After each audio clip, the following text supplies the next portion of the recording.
മിത്തിനെ ഒരു പ്രധാനപ്പെട്ട മിഷന് വേണ്ടി ഉണ്ടാക്കിയതാണെന്നുള്ള വിവരം ഐസക് അറിയുന്നു. എന്തായാലും ജിജിഒ വേൾഡ് ടൂർണമെന്റ് കളിച്ചേ തീരൂ. ഡോക്ടർ കോൾമൻ, ഐസക്കിന്റെ അച്ഛൻ വിചാരിക്കുന്നത് ഐസക്കിനെ കൊണ്ട് ഈ മിഷൻ ഹാൻഡിൽ ചെയ്യാൻ കഴിയില്ലെന്നാണ്. കാരണം ഐസക്കിന് അത്രയും പ്രായവും പക്വതയും ഇല്ല. അവന് കഴിവുണ്ടെന്ന് തെളിയിക്കാൻ വേണ്ടിയിട്ട് ഐസക് മിത്തിനെയും കൊണ്ട് ജിജിഒ ഫുട്ബോളിന്റെ നാഷണൽ ടൂർണമെന്റിൽ പങ്കെടുക്കുന്നു. അവന്റെ ടീമിനെതിരെ കളിക്കുന്ന ടീം പ്രഷ്യസും 37 മാച്ചസ് ജയിച്ചിട്ടുണ്ട്.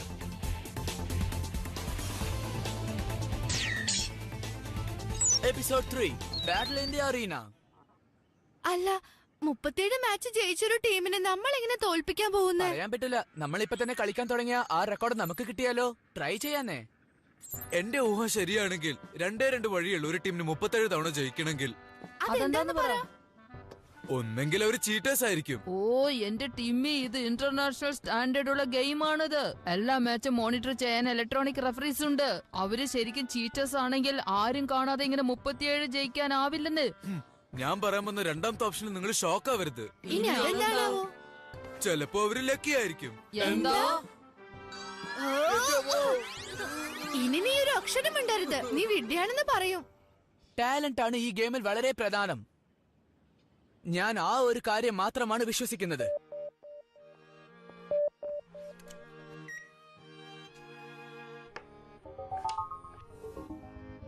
ഓ, ഇതെന്താ ഇത്? എന്നെ നീ വീണ്ടും തോൽപ്പിച്ചല്ലോ. ഞാൻ പോകുന്നതിന് മുമ്പ് ഒരു തവണയെങ്കിലും ജയിച്ചോട്ടെ. ഹലോ ഷോൺ, ജിജിഒ ഫുട്ബോൾ റീജിയണൽ മാച്ചിൽ നിന്ന് നിങ്ങൾക്കൊരു മെസ്സേജ് ഉണ്ട്. നാളെ ഉച്ചയ്ക്ക് 3 മണിക്ക് നിങ്ങൾക്കൊരു മാച്ച് ഉണ്ട്. ടൂർണമെന്റ് തീരാറായ സമയത്ത് ഒരാൾ നമ്മളെ ചാലഞ്ച് ചെയ്യാൻ വരുന്നോ? ഇത് അവൻ തന്നെ ആയിരിക്കും. ഐസക് അല്ലാതെ വേറെ ആരും ആയിരിക്കാൻ വഴിയില്ല. അത് ഐസക് അല്ലേ? അതെ, അത് ശരിയാണ്. നാളത്തെ കളി നല്ല ഇൻട്രസ്റ്റിംഗ് ആയിരിക്കും എന്നാണ് എനിക്ക് തോന്നുന്നത്. നിങ്ങളൊരു വിഷയത്തെ കുറിച്ച് ആലോചിച്ച് ഇങ്ങനെ ആവേശം കാണിക്കുന്നത് കാണുമ്പോ എനിക്ക് വളരെ സന്തോഷമുണ്ട് മാസ്റ്റർ.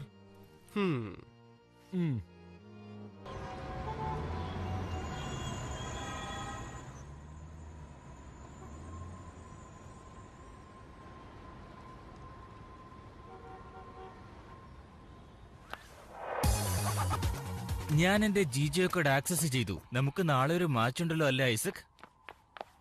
അതേ മിത്ത്, ഇത് ഇത്തിരി ബുദ്ധിമുട്ടായിരിക്കും. 37 മാച്ച് ജയിച്ച ടീമിനാണ് നമ്മൾ എതിർക്കാൻ പോകുന്നത്. നീ പേടിക്കുന്നോ?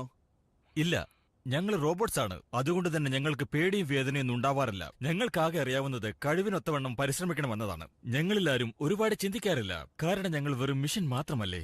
ഓ, അപ്പൊ അതുകൊണ്ടായിരിക്കും ഈ ലോകം മുഴുവനും ജിജിഒ ഫുട്ബോൾ വളരെ പ്രശസ്തമായിരിക്കുന്നത്. കാരണം എല്ലാ പ്ലേയേഴ്സും വളരെ ബുദ്ധിമുട്ടിയാണ് കളിക്കുന്നത്. ഇതിൽ മനുഷ്യരുടെ പ്രയത്നം ഒന്നുമില്ല. ആകെ അവർ പ്ലേയേഴ്സ് മാത്രമാണ് കൺട്രോൾ ചെയ്യുന്നത്. അത് ശരിയാ. അതുകൊണ്ടാണ് ഗെയിം ഇത്ര ഇൻട്രസ്റ്റിംഗ് ആയത്. ഈ ഗെയിം പോകുന്ന വഴിയും അതിന്റെ റിസൾട്ടിന്റെ കാരണം ഞങ്ങളുടെ സ്കിൽസും കോപ്പറേറ്റ് ചെയ്യാനുള്ള എബിലിറ്റി മാത്രമല്ല, ഞങ്ങളുടെ ഹ്യൂമൻ കൺട്രോളേഴ്സിന്റെ മാനസികാവസ്ഥയും കോൺഫിഡൻസ്, അവരുടെ വികാരം, വിചാരം എല്ലാം ഗെയിമിൽ കാണാം. ഐസക്, എല്ലാം നീ കളിക്കുന്ന പോലെ തന്നെ. നിനക്കൊരുപാട് വിഷമങ്ങളുണ്ടെന്ന് എനിക്കറിയാം ഐസക്. നീ പറഞ്ഞത് ശരിയാണ്. മറ്റുള്ളത് ഒന്നും ശ്രദ്ധിക്കാതെ ഗെയിമിൽ കോൺസെൻട്രേറ്റ് ചെയ്തത് മാത്രമാണ് എനിക്ക് വളരെ ഇഷ്ടപ്പെട്ട കാര്യം. നീ സമാധാനമായിരിക്കെ, ബാക്കിയൊക്കെ ഞാൻ നോക്കിക്കോളാം. എന്നോട് തുറന്ന് സംസാരിച്ചതിന് വളരെ നന്ദി. എന്നോട് നന്ദിയൊന്നും പറയണ്ട. നന്ദി നമ്മുടെ പ്രോഗ്രാം ഇന്റലിജൻസിനോട് പറഞ്ഞാൽ മതി. എല്ലാ ജിജിഒ ഫുട്ബോളേഴ്സിനും ഞങ്ങളുടെ പ്രോഗ്രാം തന്നിട്ടുണ്ട്. നിന്നെ ഞങ്ങളെ ഉണ്ടാക്കിയ ആളെയും. ഞാൻ ഉദ്ദേശിച്ചത് നിന്റെ അച്ഛനെയാണ്.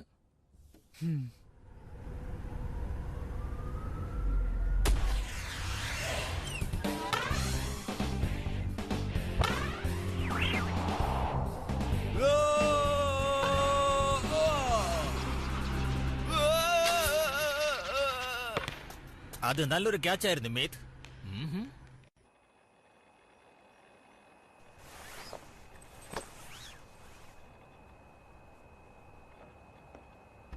കാറ്റ്, നീ ഒന്ന് ഇവിടെ വന്ന് നോക്ക്.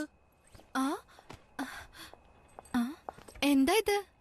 നമ്മൾ നാളെ കളിക്കുന്ന സ്ഥലത്തിന്റെ അടുത്തുള്ള ബിൽഡിംഗ് ആണ് ഇത്. പക്ഷേ ഇങ്ങനത്തെ ബിൽഡിംഗ് ഉള്ളത് വലിയ പ്രശ്നമായി നാളെ മാറും. അതെയോ? എന്തു പ്രശ്നം ഉണ്ടാവുക? ഈ ബിൽഡിംഗിന്റെ ബുദ്ധിമുട്ട് കാരണം നാളെ നമ്മൾ ജയിക്കോ തോക്കോ എന്ന് പറയാൻ പറ്റില്ല. നീ ഒന്ന് വ്യക്തമായിട്ട് പറ. അതെനിക്ക് പറയാൻ പറ്റുമെന്ന് തോന്നുന്നില്ല. അല്ല, എന്തുകൊണ്ട് പറയാൻ പറ്റില്ല? നമുക്ക് ഈ മാച്ച് എങ്ങനെയും ജയിച്ചേ പറ്റൂ. എന്താ ഐസക് നീ ഇങ്ങനെ മിണ്ടാതിരിക്കുന്ന? എന്തായാലും എന്നോട് പറ.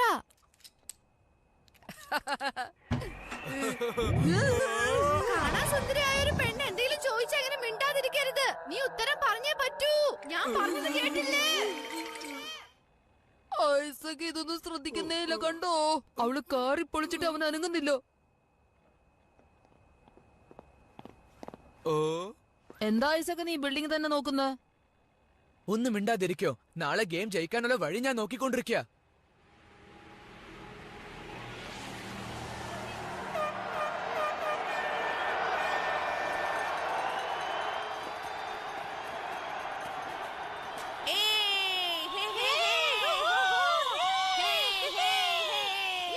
ഇന്നിവിടെ കൊറേ ഗേൾസ് ഉണ്ടല്ലോ. സാധാരണ നമ്മുടെ സ്കൂളിൽ ഇത്രയും ഗേൾസ് ഉണ്ടാവാറില്ലല്ലോ, അല്ലേ? എനിക്ക് വേണ്ടി എന്തുകൊണ്ട് കാത്തിരുന്നില്ല? ഇങ്ങോട്ട് വരുന്നതിന് മുൻപ് എന്നെ വിളിക്കേണ്ടതായിരുന്നു, പക്ഷെ നിങ്ങളത് ചെയ്തില്ല.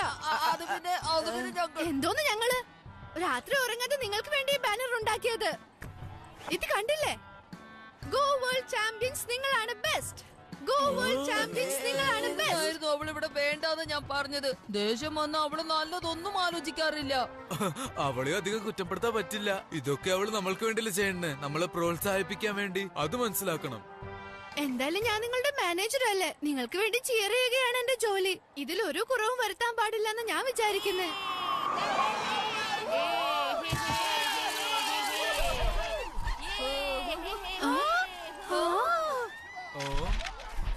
വരവ് കണ്ടോ, എന്തൊരു ഭംഗി അവരെ കാണാൻ.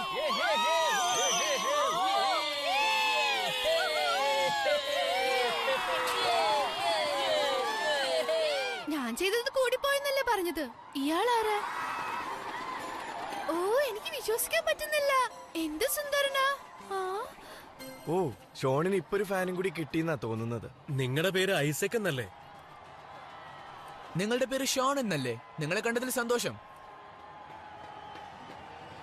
നിങ്ങൾ ശരിക്കും നിങ്ങളുടെ കൂടെ കളിക്കുന്നവരെയും ജിജിഒ ഫുട്ബോളിനെയും തന്നെ ഇൻസൾട്ട് ചെയ്യാണ്, ഇങ്ങനെ ഷൂസ് പോലും ധരിക്കാതെ. മിസ്റ്റർ ഷോൺ, എനിക്ക് ഷൂസ് ഇഷ്ടല്ല, ഞാൻ ചെരുപ്പേ ഇടൂ.